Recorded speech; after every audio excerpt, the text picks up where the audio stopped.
मांगे थी, जिस करके उन्होंने हम सबको मेमोरेंडम भी दिया। और उसके मैं तो ऑलरेडी जानते हो कि इतिहास में जे किसी ने किसान के हक में अपना पद छोड़ा है तो अकाली दल ने ही छोड़ा है, अपना गठबंधन भी छोड़ा। अब भी जैसे सारी दूसरी पार्टी कुर्सी के खातिर सबने अलायंस बनाया, चाहे आपसी में उनके मन कहीं नहीं मिलते, लेकिन संसद में पहुंचने के लिए इन्होंने मन छोड़ के सिर्फ कुर्सी के खातिर इकट्ठे हुए। अकाली दल ने कुर्सी छोड़ के लोगों के खातिर, उनके मुद्दों के खातिर अकेले खड़े रहे, चाहे सीट आए चाहे ना आए। सो हमारा स्टैंड बिल्कुल क्लियर है कि किसान देश की रीढ़ की हड्डी है, ये हमारे देश का पेट भरते हैं और पंजाब के किसान इस फूड बोल में सबसे बड़ा योगदान डालते हैं। और पंजाब के किसान देश की सरकार से इतने दुखी हैं कि मुझे लगता है 83% पंजाब ने बीजेपी के अगेंस्ट वोट किया, क्योंकि इतनी बड़ी नाराजगी कि 700 किसान शहीद करके हमारे साथ आप वादा करके आप उस वादे से आप मुकरते हैं और दोबारा जब हम आंदोलन करना चाहते हो तो जो बहादुर किसान जो बॉर्डर को भी देख रेख करते हैं और पेट भी भरते हैं, आप उनको दिल्ली जाने से हरियाणा के बॉर्डर में ऐसे रोकते हैं जैसे कोई पाकिस्तानी घुसपैठी आया होता है, और फिर उनके ऊपर अथरू गैस गोलियां, फिर एक बारी किसान को मारा जाता है। तो बहुत नाराजगी है किसानों में और मैं समझती हूँ एनडीए की सरकार जो बन नहीं सकी मेजोरिटी में, ये किसानों के नाराजगी करके। तो मैं तो एनडीए सरकार को यही बोलूंगी कि किसानों के साथ बैठ के मुद्दे हल करने चाहिए। आज किसानी संकट में है, बेमौसमी कभी फ्लड हो रहा है, कभी बारिश हो रही है, कभी सूखा पड़ रहा है, बहुत बड़ी संकट में है, खुदकुशियां रोज बढ़ रही हैं। और जो आप किसान जो इस देश की रीढ़ की हड्डी, जो आप उसकी मुश्किलों को नहीं हल करते तो आप क्या 5 ट्रिलियन इकोनॉमी और दुनिया का सबसे सबसे स्ट्रांग इकोनॉमी की बात करते हैं और आपके लोग भूखे मर रहे हैं, इसका कोई मुझे समझ नहीं। यही मैं समझती हूँ 80 करोड़ लोगों को आपको आज राशन देना पड़ रहा है उनका पेट भरने के लिए, क्योंकि आप उनको उतना हक नहीं दे रहे उनकी फसल का जिससे वो अपना पेट खुद भर सके। We called प्रधानमंत्री सरकार बचाओ योजना because they have realized that this government, if it has to be saved for the next 5 years, they would need their alliance partners, and these alliance partners need to be kept happy. 2 states that have been focused of is Andhra Pradesh and Bihar. After denying Bihar a special status, after denying Andhra Pradesh a special status, they've given funds. What is unfortunate, however, is that Maharashtra continues to be ignored by the centre. Because Maharashtra has become a state where you keep sucking in money from, a cash-rich state where you keep taking money from, but do not give it money for its infrastructure needs and its development. So do you see the failure of the alliance partner in NDA also to pressurize the government to get something from Maharashtra? Pretty clear, no. It's a shame that the Maharashtra state government and their allies have said not a single word about looking at even Maharashtra's needs and requirements. It's a state which also needs focus and attention and funds from the centre for furthering its own vision and trajectory. की बात है, हम सबके लिए बहुत खुशी की बात है। और हमने अपने मेडन स्पीच में भी एक मांग रखी थी कि बिहार को स्पेशल पैकेज या विशेष राज्य का दर्जा ज़रूर मिलना चाहिए। 14th कमीशन के बाद अगर 14th कमीशन की रिपोर्ट जो है उसके बाद विशेष राज्य का दर्जा किसी को नहीं मिला है और जो यूनियन बजट है वो उसी पे बनता है। तो विशेष राज्य या विशेष पैकेज सिर्फ टर्म का डिफरेंस है। हमारा मांग था कि बिहार आगे बढ़े, कुछ अच्छी आर्थिक सहायता मिले जिससे हम आगे चल सके, और हम मानते हैं कि आज बहुत खुशी का दिन है क्योंकि बिहार को वो आर्थिक सहायता मिली है। अगर वो आप इंफ्रास्ट्रक्चर देखें जिसमें 26,000 करोड़ का इन्वेस्टमेंट है, या आप विद्युत विभाग देखें जिसमें भागलपुर में 2400 मेगावाट का 21,000 का प्रोजेक्ट पावर प्लांट तैयार हो रहा है। इसके अलावा अगर आप फ्लड मिटिगेशन को देखें, क्योंकि बिहार फ्लड प्रोन है, नॉर्दर्न बिहार में बहुत बाढ़ की समस्या रहती है, फ्लड मिटिगेशन के लिए 11,500 करोड़ रुपए दिया गया है। इसके अलावा विमेन लेड डेवलपमेंट है, बेरोजगारी का जो मांग था जहाँ वहाँ पे युवाओं का प्रतिनिधित्व करते हैं, महिलाओं का प्रतिनिधित्व करते हैं, तो रोजगार बढ़ाने के लिए सरकार ने कदम लिया है। जिस तरह से एम्प्लॉयर और एम्प्लॉय रिलेशनशिप को मजबूत करने के लिए उन्होंने प्रावधान बनाए हैं। इस बजट में बहुत खूबसूरती से बिहार के टूरिज्म को आगे लेके जाया गया है। पटना पूर्णिया एक्सप्रेसवे जो बनेगा वो उसमें हमारी कॉन्स्टिट्यूएंसी भी आएगी, तो उस बात की भी बहुत खुशी है कि वो समस्तीपुर होते हुए निकलेगा। हम चाहेंगे कि वो समस्तीपुर होते हुए निकले। इसके अलावा आप देख सकते हैं कि जिस तरह से राजगीर, गया, बोध गया, नालंदा पे फोकस है टूरिस्ट विभाग का, तो ये सारी चीज़ें चीज़ें हम मानते हैं कि इससे बिहार बहुत आगे बढ़ेगा, विकास की गति को और रफ्तार मिलेगी और बहुत मजबूती से नए इन्वेस्टमेंट, नए इंफ्रास्ट्रक्चर और जो रोजगार का वहाँ समस्या था, ये सब को हम लोग ये सारी समस्याओं से डील करते हुए हम लोग आगे बढ़ेंगे। अगले 5 साल में पूरा चेहरा बदल जाएगा बिहार का, लग रहा है। बिल्कुल बिल्कुल। अब हम लोग सब जितने भी लोग आज इस बार सदन में चुन के आए, सबकी यही मांग थी कि नहीं, बिहार लगातार मजबूती से एनडीए के साथ खड़ा है और हम मानते हैं कि हमारे यशस्वी प्रधानमंत्री श्री नरेंद्र मोदी जी ने हमारी आवाज़ को सुना, बिहार की आवाज़ को सुना। उनके लिए तहे दिल से उनको हम आभार प्रकट करते हैं और हम यही चाहेंगे कि आने वाले समय में बिहार जब एनडीए के साथ मजबूती से खड़ा रहेगा, एनडीए भी बिहार के साथ उतनी ही मजबूती से खड़ा रहेगा। तो लोग इस बात का हो हल्ला मचाते हैं कि बिहार को विशेष राज्य का दर्जा नहीं मिला, विशेष राज्य का दर्जा नहीं मिला। ये वही विपक्ष के लोग हैं जिनके पास ये जानकारी का अभाव है कि इन्हीं की सरकार में, यूपीए की सरकार में मनमोहन सिंह जी के दौरान ही नीति आयोग में इस तरीके के प्रावधान किए गए थे जिसके बाद किसी भी राज्य को विशेष राज्य का दर्जा मिलना लगभग नामुमकिन के करीब हो गया था। बहरहाल हम लोग की मांग रही थी कि जब तक विशेष राज्य के दर्जे का दर्जा हम लोग को नहीं मिलता, स्पेशल पैकेजेस हम लोग को दिए जाएं।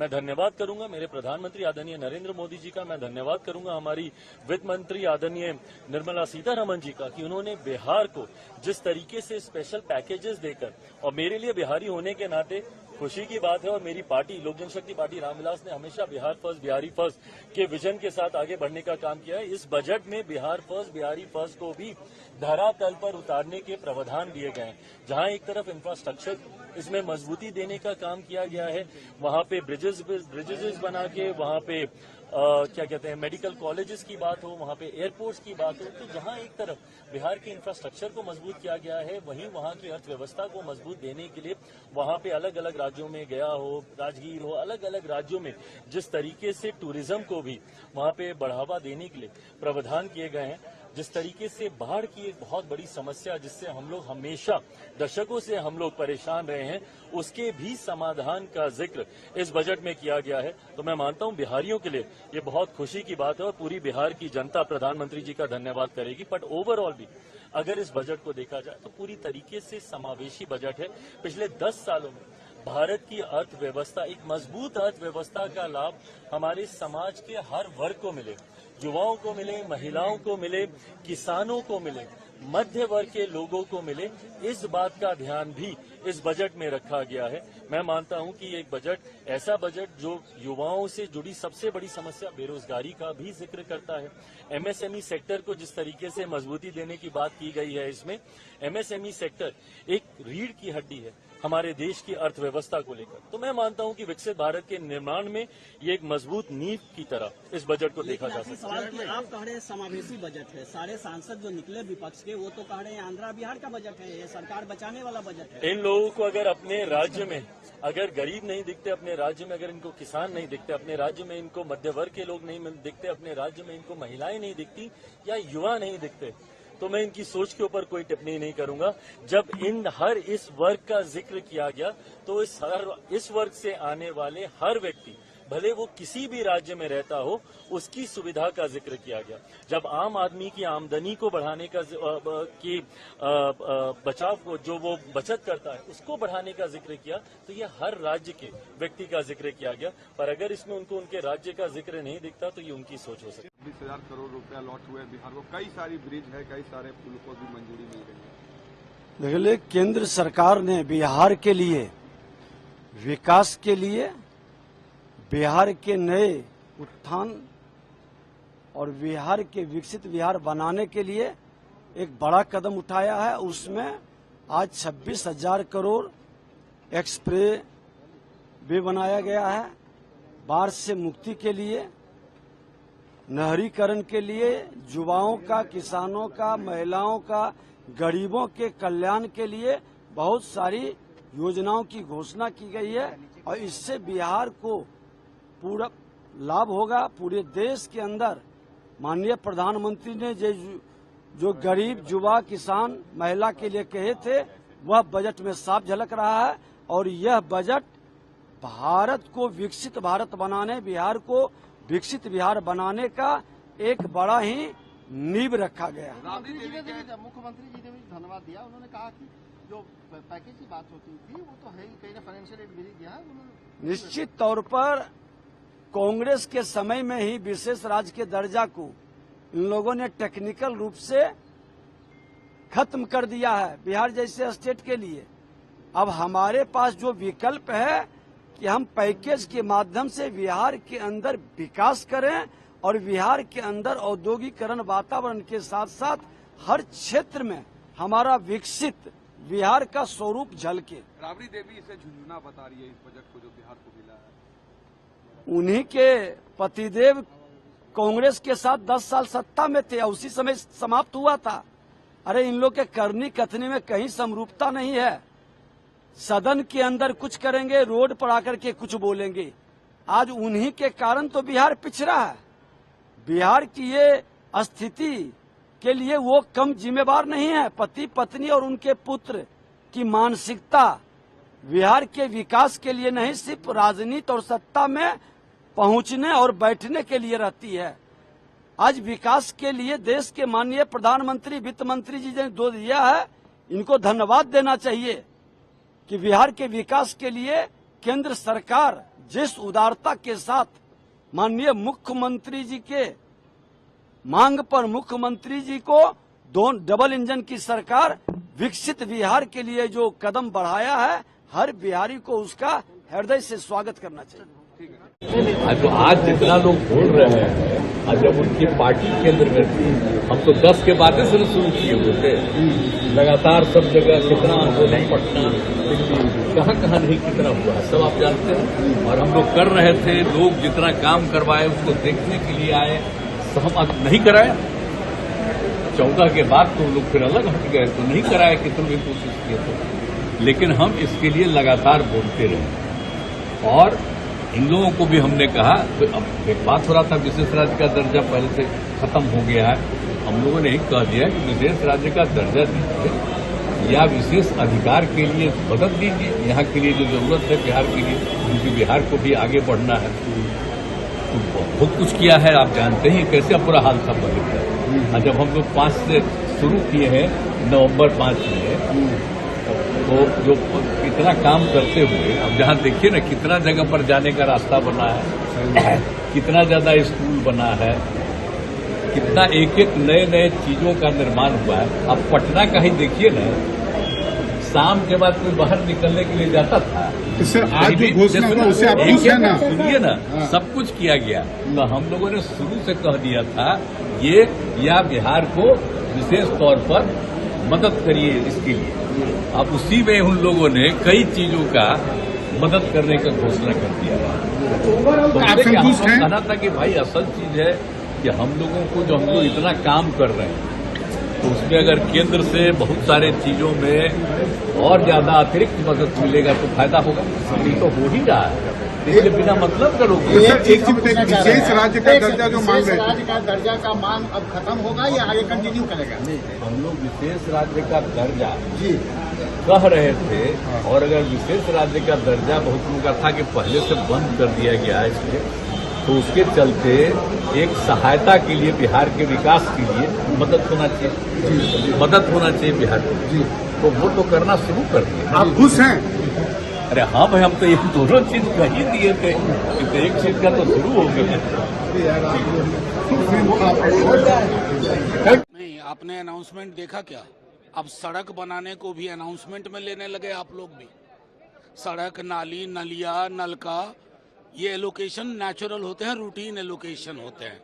बिहार को विशेष राज्य का दर्जा चाहिए, मार्क माय वर्ड्स, लेके रहेंगे, चाहे सरकार पलटनी पड़े यहाँ। क्योंकि विशेष राज्य के दर्जे में क्या फायदे हैं? आपको टैक्स हॉलीडेज मिलता है, कॉर्पोरेट, एक्साइज, कस्टम, 90% ग्रांट का लोड ये सेंट्रल गवर्नमेंट बेयर करती है, पैसा लैप्स नहीं होता है।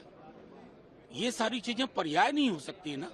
आप रूटीन चीजें कर रहे हो, बता रहे हो कि बड़ा बहुत। आंध्र और बिहार का नाम लेने से बिहार की हकीकत नहीं बदलेगी। हमारे जदयू के साथ ही मुझे अफसोस है, विशेष राज्य के दर्जे पे तेजस्वी जी के साथ नीतीश जी कितने वेग से खड़े थे, आज आप एकदम सिटपिटा गए। ये उचित नहीं है। विशेष राज्य और विशेष पैकेज के बीच में या नहीं, दोनों चाहिए। और रूटीन एलोकेशन, भगवान के लिए आप लोग कम से कम रूटीन एलोकेशन को सौगात मत बताइए। अलायंस पार्टनर तो बड़े खुश हैं, कह रहे हैं स्पेशल पैकेज मिल गया। उनकी खुशी, उसकी स्पेशल पैकेज अगर वो बोल रहे हैं मिल गया, मैं चाहूंगा वो साथ सार्वजनिक रूप से बैठें और इसको समझें।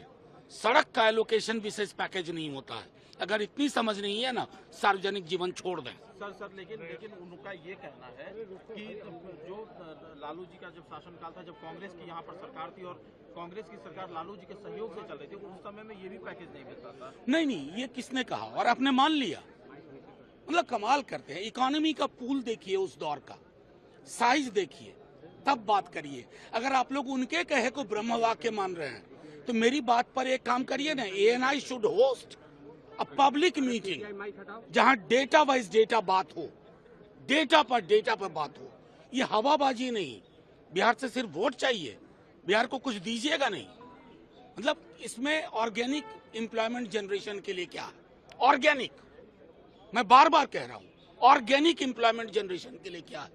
Budget can not be rhetoric. आम बजट है, आम लोगों का बजट होना चाहिए। समझ गए जी? Thank you. देखिए, बिहार से हम लोगों की मांग थी कि बिहार को विशेष राज्य का दर्जा दिया जाए या बिहार को विशेष पैकेज दिया जाए।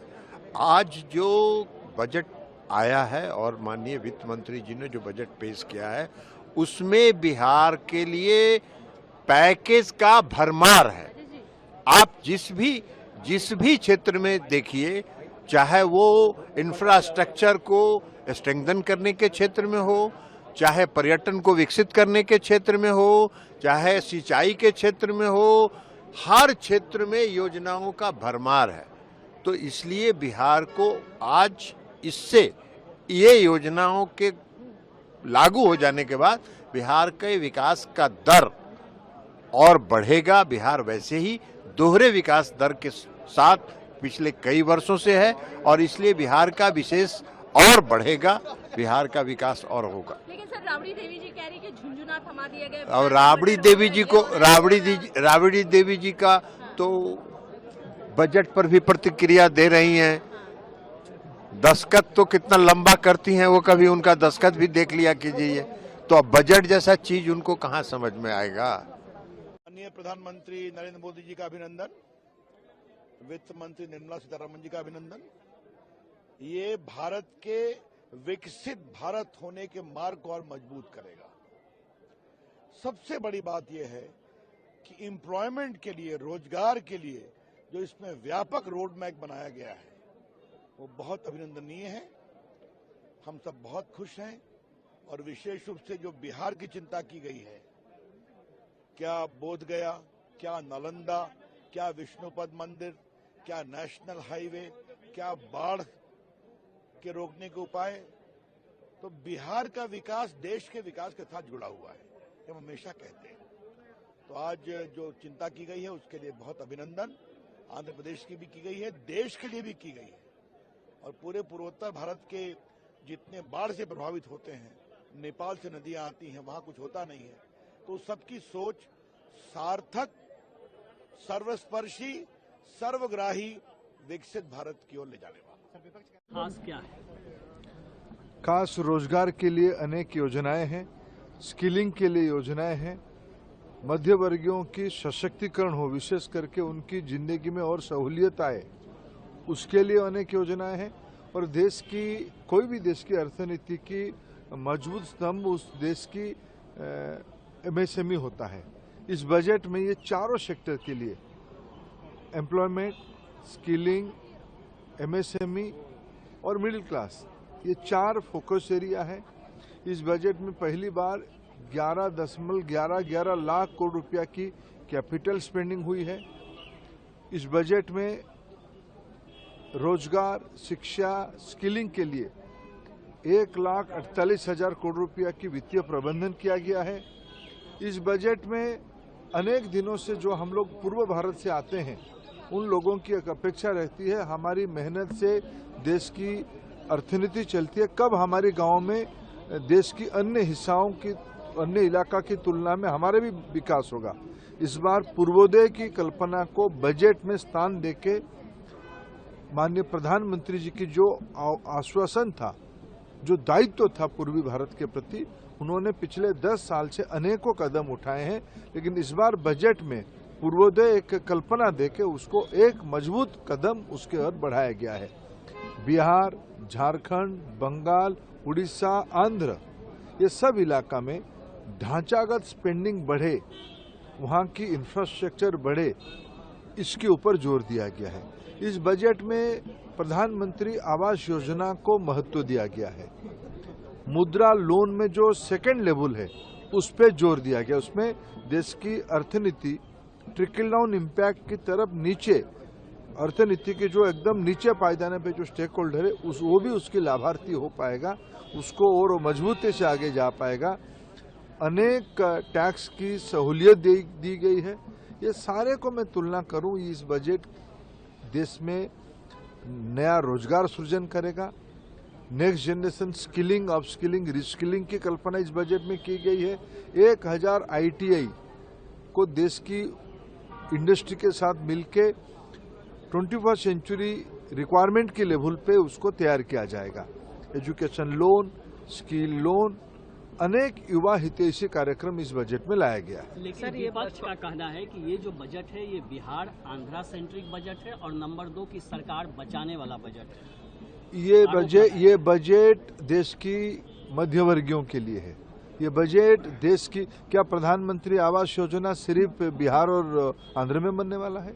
देश की सभी राज्यों में बनने वाला है। मुद्रा लोन की लाभार्थी क्या चंद राज्यों में होंगे या देश भर में होंगे? स्वनिधि देश की गरीब स्ट्रीट हॉकर्स के लिए, स्ट्रीट वेंडर्स के लिए उपलब्ध है। क्या सिर्फ कुछ राज्यों में रहेगा या पूरा देश में रहेगा? विपक्ष एक नकारात्मक मानसिकता से गुजर रहा है। विशेष करके कांग्रेस पार्टी लगातार तीसरी बार फेल हुई है। इसकी हताशा उनको सब चीज में दिखता है। इस बजट को मैं स्वागत करता हूं। सर, इंटर्नशिप की एक नई योजना आई है, उसमें 1 करोड़ युवाओं को उसका लाभ मिलेगा, लेकिन कांग्रेस का कहना है कि ये उसका जो मैनिफेस्टो था उसको कॉपी किया है। चिदम्बरम जी ने इस पर ट्वीट भी किया है। देखिए, फाइनली किया तो हमने ना, लोगों ने आपको तो मौका नहीं दिया। आप कई सारा आपने पीढ़ी दर पीढ़ियों तक आपने कई बात को कहते रहे। आपको लोगों ने पिछले में कह रहा हूं ना, कांग्रेस पार्टी तीसरी बार फेल हुई है, इसीलिए तो नाम अभी कटा लेना चाहिए। चिदम्बरम साहब नाम कटा के और कहीं स्कूल में दाखिला करनी चाहिए। लोगों ने उनको रिजेक्ट किया है, हम लोगों के लिए काम किए हैं। 10 साल में पहली बार फ्लड को भी एड्रेस किया गया है। बिहार के फ्लड से बहुत परेशानी लोगों को होती थी और इस सरकार ने 11,500 करोड़ रुपए देने का ऐलान किया है। मैंने वही कहा ना कि देश में पूर्वी भारत को महत्व मिला है। पूर्वी भारत की मेहनत का लोग देश की अर्थनीति में गति लाते हैं। उनके मन में रहता था कि हमारी इलाका कब पश्चिम जैसे, दक्षिण जैसे, उत्तर जैसे विकसित होगा। इस बार बजट की जो आउटलाइन है, जो एक टेम्पलेट बनाई गई है पूर्वोदय, और इस विषय को मैं तो सौभाग्यशाली हूं, उस पहला मीटिंग का मैं साक्षी हूं। उड़ीसा की एक जनसभा में 2015 में माननीय प्रधानमंत्री पूर्वोदय के बारे में पारादीप रिफाइनरी को लोकार्पित करते हुए कहा था। वो उसमें निरंतर कहे, पूर्वोत्तर भारत के बारे में कहें, पूर्वोदय के बारे में कहें। अरे सारे, सिर्फ बिहार में फ्लड कंट्रोल की बात नहीं कही, उन्होंने आसाम को भी कही है। ये सारे लंबे समय की मांग होती थी उस इलाके की। भारत सरकार ने इस बार उसको प्राथमिकता दी है। लेकर कैसे देखते हैं आज के बजट को? प्रधानमंत्री ने भी बहुत सारी बातें कही। प्रधानमंत्री तो हमेशा बातें करते हैं। 10 साल से प्रधानमंत्री बजट पर बात कर रहे हैं, लेकिन बजट से आम जनता को क्या मिला 10 साल में? किसान, बेरोजगार, युवा, स्टूडेंट्स, बड़ी बड़ी बातें तो होती है। इस देश में बड़ी बड़ी शादियां होती है और बजट पर बड़ी बड़ी बातें होती है। आप खुश नहीं है बजट से? देखिए, बजट तो पहले एक राज्य के लिए बनाया जाता था, गुजरात, अब और 2 राज्य उसमें जुड़ गए हैं। कौन से 2 राज्य से? और सरकार बचाने के लिए प्रधानमंत्री को ये करना जरूरी है। कुर्सी बचाने के लिए बजट बनता है, देश के लिए नहीं बनता है। ये हमने पहली बार देखा है। मैं प्रधानमंत्री जी को हृदय से धन्यवाद देता हूं, वित्त मंत्री जी को बधाई देता हूं। ये बजट विकसित भारत के निर्माण की नींव का बजट है। एक वैभवशाली, गौरवशाली, संपन्न, समृद्ध और शक्तिशाली भारत के निर्माण का बजट है और इसमें विशेषकर किसान, गरीब, महिलाएं, युवा और मध्यम वर्ग के कल्याण पर विशेष रूप से ध्यान दिया गया है। ये बजट इन सब वर्गों के जीवन में क्रांतिकारी परिवर्तन करेगा, ग्रामीण विकास और किसान की जिंदगी बदलेगा।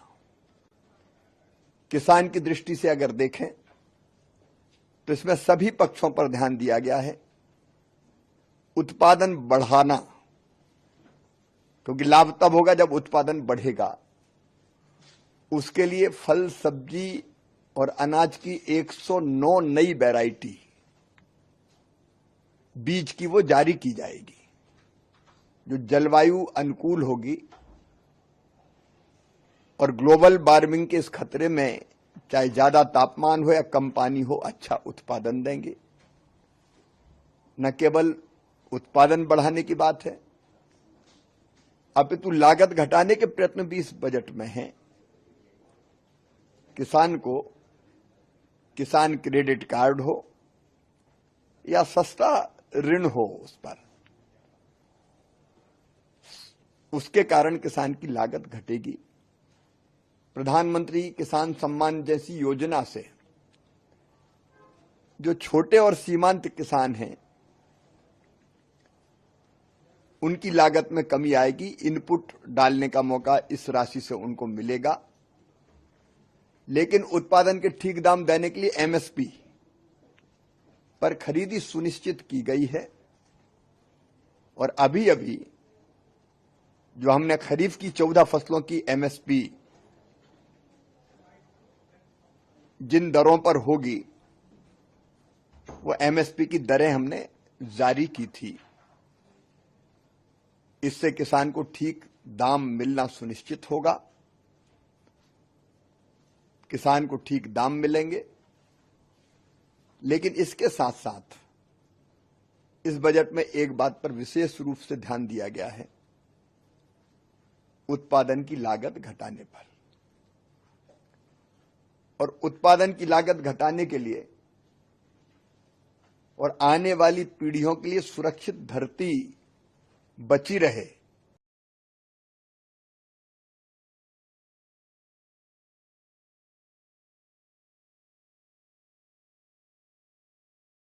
बजट है। मोदी जी के 3.0 के पहले बजट में केवल निराशा और हताशा है। किसान के लिए कुछ नहीं, ना एमएसपी की गारंटी मिली, ना कर्ज से माफी मिली, ना खाद, बीज, कीटनाशक, दवाइयों में टैक्स से राहत मिली, ना कोई खेती का रास्ता मिला। युवाओं पर आ जाइए, नए रोजगार का कोई सृजन का कोई रास्ता नहीं। बताइए क्या 20 लाख बच्चों को हर साल ट्रेनिंग देने से बेरोजगारी खत्म हो जाएगी? असंगठित क्षेत्र जो देश के रोजगार का 70% है, उसके लिए कुछ नहीं। संगठित क्षेत्र में 15,000 रुपया 3 किश्तों में दे भी देंगे तो क्या उससे बेरोजगारी खत्म हो जाएगी? यानी कुछ नहीं। लेबर इंटेंसिव रोजगार पैदा करने वाले कंस्ट्रक्शन सेक्टर, कपड़ा क्षेत्र, लेदर क्षेत्र, उनके लिए कुछ नहीं। अब आ जाइए SC, ST, OBC जो समाज का सबसे बड़ा हिस्सा है। SC, ST, OBC नाम का शब्द ही बजट से गायब। साफ है भाजपा की हार का बदला लिया जा रहा है और भाजपा का SC, ST, OBC चेहरा उजागर हो रहा है। मध्यम वर्ग और नौकरी पेशा को 10 साल से टैक्स एग्जम्पशन में एक फूटी कोड़ी की राहत नहीं, हर बार एक नया झुंझुना, नतीजा शून्य। देश के गरीब की जिंदगी को सुधारने के लिए कुछ नहीं। उसे कहा 5 किलो राशन लो और मोदी के गुण गाओ। ये है इस बजट का सार। सच्चाई क्या है? सच्चाई ये है कि ये बजट असली में बदला लो और सरकार बचाओ बजट है। उत्तर प्रदेश जो देश का सबसे बड़ा प्रदेश है, क्योंकि उन्होंने चुनाव हराया तो यूपी नाम का शब्द ही बजट से उड़ा दिया। महाराष्ट्र और हरियाणा ने चुनाव हराया तो उनको बजट में 0 दे दिया। कर्नाटक और तेलंगाना में कांग्रेस की सरकारें हैं तो ऐसा बिहेव किया जैसे वो भारत का हिस्सा ही नहीं। केवल और केवल बिहार और तेलंगाना को, बिहार और आंध्र प्रदेश को जो पैसा भी दिया है वो भी एक झुंझुना है, क्योंकि वो 5 साल बाद मिलेगा। तो नतीजा ये है कि हमारी सपोर्ट करते जाओ और हम 5 साल बाद तुम्हें पैसा देंगे। तो इसलिए इसको बोलते हैं झुंझुना बजट। आज देश की संसद में प्रधानमंत्री नरेंद्र मोदी जी के तीसरे कार्यकाल में आज जो बजट प्रस्तुत हुआ है हमारी वित्त मंत्री आदरणीय निर्मला सीतारमण जी ने, मैं सबसे पहले तो माननीय प्रधानमंत्री जी का धन्यवाद करता हूं, माननीय वित्त मंत्री जी का धन्यवाद करता हूं कि आज का बजट ये 2047 के विकसित भारत के संकल्प को पूरा करने का खाका तैयार करने वाला बजट है। और इस बजट के माध्यम से माननीय प्रधानमंत्री जी का जो विजन है, उस विजन के अंदर गरीब, महिला, किसान, युवा, इन सारे चारों वर्गों को कैसे हम सशक्त बनाएं को आगामी 2047 का जो विकसित भारत का संकल्प है, यही पीढ़ी, यही वर्ग देश के अंदर आगे नेतृत्व करेंगे। इसलिए माननीय प्रधानमंत्री जी ने इस बजट के माध्यम से युवाओं को 2 लाख करोड़ का प्रावधान करना और जिसके माध्यम से 4 करोड़ 10 लाख नए रोजगार के सृजन 5 वर्षों का संकल्प, और वो नौजवान जो नया जॉब प्राप्त करेंगे उन्हें ईपीएफओ के अंदर जब वो रजिस्टर्ड होंगे तो उन्हें 15,000 रुपए का प्रोत्साहन देना, ये साबित करता है कि माननीय प्रधानमंत्री जी का संकल्प नौजवानों को अवसर देना जो 2047 का नेतृत्व करेंगे, यही ये साबित करता है कि ये विकसित भारत के संकल्प को पूरा करने का बजट है। हमारी महिलाओं के क्षेत्र में 3 लाख करोड़ का प्रावधान माननीय प्रधानमंत्री जी ने इस बजट के माध्यम से किया है। किसानों के लिए 1.5 लाख करोड़ का प्रावधान किया है और नेचुरल फार्मिंग के लिए 1 करोड़ परिवार जिन्हें अलग से प्रावधान करके कृषि के क्षेत्र में नेचुरल फार्मिंग से जोड़ने का काम होगा। ये साबित करता है कि देश, भारत कृषि प्रधान देश है, तो इस पर भी फोकस इस बजट के माध्यम से हुआ है। और उन गरीबों के लिए जिन्हें माननीय प्रधानमंत्री जी ने 10 वर्षों में हर गरीब के जीवन में खुशी लाने का काम किया, तो इस बजट के माध्यम से भी माननीय प्रधानमंत्री ने तय किया है कि 3 करोड़ परिवारों को फिर प्रधानमंत्री आवास मिलेंगे, वो शहरी भी और ग्रामीण भी। तो ये बजट साबित करता है कि सभी वर्गों को कैसे उनके जीवन में खुशी आए। इस बजट के माध्यम से माननीय प्रधानमंत्री जी ने भारतीय जनता बजट में मातृशक्ति आगे बढ़ने की अमिट छाप है, तो कृषि विकास एवं किसानों की खुशहाली का आधार भी है। इसमें नौजवानों को आगे बढ़ने के लिए खुला आसमान है, तो गरीबों के चेहरे पर लाने वाली मुस्कान भी है। यह बजट आत्मनिर्भर भारत की ऊर्जा से ओतप्रोत और एम्प्लॉयमेंट जनरेशन के प्रति समर्पित बजट है। मैं विकसित भारत की संकल्पना को चरितार्थ करते हुए इस बजट के लिए आदरणीय प्रधानमंत्री श्री नरेंद्र मोदी जी को, वित्त मंत्री श्रीमती निर्मला सीतारमण जी को और उनकी पूरी टीम को मैं अपनी ओर से एवं पार्टी के करोड़ों करोड़ों कार्यकर्ताओं की ओर से हार्दिक बधाई देता हूं और उनका अभिनंदन करता हूं। पिछले 10 वर्षों में आदरणीय प्रधानमंत्री श्री नरेंद्र मोदी जी के नेतृत्व में एक ऐसा टेस्टेड सिस्टम बना है जिसमें लाभार्थियों को उनका हक बिना किसी बिचौलियों के और बिना किसी लीकेज के सीधे उनके बैंक अकाउंट में पहुंच रहा है। पिछले 10 वर्षों में लगभग 25 करोड़ लोग गरीबी की रेखा से बाहर आ चुके हैं, वो जिसे हम कहते हैं कि बीपीएल से बाहर आ चुके हैं। और उसी तरीके से प्रोडक्शन लिंक्ड इंसेंटिव और मेक इन इंडिया इनिशिएटिव से भारत में एक्सपोर्ट में लगातार रिकॉर्ड कायम करने का के आगे हम अग्रसर हैं। पिछले 10 वर्षों में हमारी इकोनॉमी फॉर्मल इकोनॉमी की ओर अग्रसर हुई है। डिजिटल इंडिया से देश की इकोनॉमी ने न केवल मजबूती पाई है, बल्कि अब वैश्विक छाप भी हम छोड़ रहे हैं। इस बार बजट का लगभग 9 प्रमुख बिंदुओं के साथ ये बजट आया है। पहला, प्रोडक्टिविटी और रेजिलियंस एग्रीकल्चर के क्षेत्र में। दूसरा, एम्प्लॉयमेंट और स्किलिंग। तीसरा, इंक्लूसिव ह्यूमन रिसोर्स डेवलपमेंट और सोशल जस्टिस।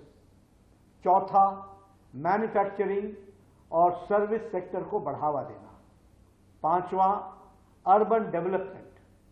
छठा, एनर्जी सिक्योरिटी। सातवां, इंफ्रास्ट्रक्चर।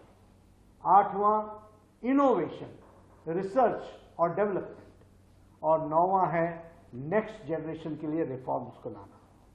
बजट इन 9 बिंदुओं पर आधारित है और यह बजट कुछ मुख्य बिंदुओं की तरफ भी ध्यान दिलाता है, जैसे रोजगार और कौशल, नेचुरल फार्मिंग, और नेचुरल फार्मिंग के साथ साथ मुख्य धारा में हमारी महिला शक्ति को, बालिकाओं को मुख्य धारा में लाना और उनका सशक्तिकरण करना, किसानों का ध्यान रखना, अन्नदाता का ध्यान रखना, हमारे दलित भाइयों का ध्यान रखना, हमारे आदिवासी भाइयों को मुख्य धारा में शामिल करना, ये सारे बिंदु इस बजट में समावेश किए गए हैं। और इसलिए प्रधानमंत्री जनजातीय उत्तम उन्नत ग्राम अभियान शुरू करने का निर्णय एक सराहनीय पहल है, जिसके तहत लगभग 63,000 गांव जो आदिवासी गांव हैं उनको कवर किया जाएगा और लगभग 5 करोड़ आदिवासी भाइयों को इस योजना का लाभ मिलने वाला है। इसलिए ये आदिवासी भाई, हमारे दलित भाई, उन सबको आगे बढ़ाने वाला बजट है। यह बजट गरीब, युवा, महिला, अन्नदाता, इन सब के प्रति समर्पित बजट है। भारतीय अर्थव्यवस्था सही रास्ते पर है और उज्जवल भविष्य की ओर आगे बढ़ रही है। और इसलिए मैं पुनः इस कल्याणकारी बजट के लिए प्रधानमंत्री मोदी जी को और वित्त मंत्री निर्मला सीतारमण जी को और उनकी पूरी टीम को कोटि कोटि बधाई। प्रधानमंत्री का दायित्व संभाले हैं और उनके तीसरे कार्यकाल का आज पहला बजट देश के संसद में प्रस्तुत हुआ है। हमारे देश की जो वित्त मंत्री हैं श्रीमती निर्मला सीतारमण जी, उन्होंने बजट प्रस्तुत किया है और ये बजट वास्तव में बहुत ऐतिहासिक बजट है। इस बजट में चूंकि हमारा ये देश कृषि प्रधान देश है और कृषि और रोजगार के लिए विशेष ध्यान दिया गया है। छत्तीसगढ़ के लिए विशेष बात है कि कृषि और रोजगार के क्षेत्र में 1.52 लाख करोड़ रुपए बजट में प्रावधान किया गया है और इससे निश्चित रूप से कृषि और रोजगार के क्षेत्र में एक नई क्रांति आएगी, किसानों में समृद्धि बढ़ेगी। उसी तरह से जनजातीय उन्नत ग्राम योजना लॉन्च हुआ है। जनजाति समाज के 63,000 गांव और 5 करोड़ लोगों को इससे फायदा होने वाला है। छत्तीसगढ़ के आदिवासी क्षेत्रों में एक क्रांति इससे आएगी। 1 करोड़ युवाओं के लिए इंटर्नशिप का भी इस बजट में ख्याल किया गया है और उस दौरान उनको 5,000 रुपया प्रति महीना देने का भी प्रावधान बजट में है और छात्रों को 10 लाख तक लोन मात्र 3% में देने का इस बजट में प्रावधान किया गया है। रोजगार कौशल विकास के लिए 2 लाख करोड़ का स्कीम इस बजट में रखा गया है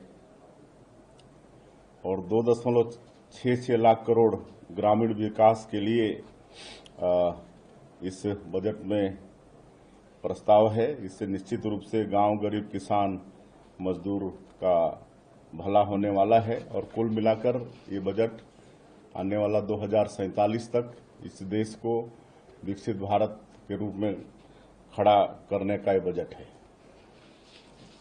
सर, प्रधानमंत्री जी एक बात कही कि इस बजट का बहुत बड़ा फोकस देश के किसान है। जी बिल्कुल, किसान इस देश के अन्नदाता हैं और आज 70 से 80% लोगों का जीविका आज किसानों पर आधारित है और देश के जीडीपी में भी एग्रीकल्चर सेक्टर का बहुत बड़ा योगदान है और निश्चित रूप से अन्नदाताओं के ऊपर में एक बहुत बड़ी चिंता आदरणीय हमारे देश के यशस्वी प्रधान।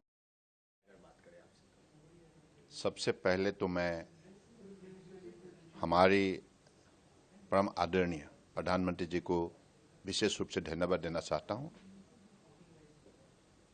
और साथ साथ में हमारे वित्त मंत्री निर्मला सीतारमण जी को भी, क्योंकि पिछली 10 साल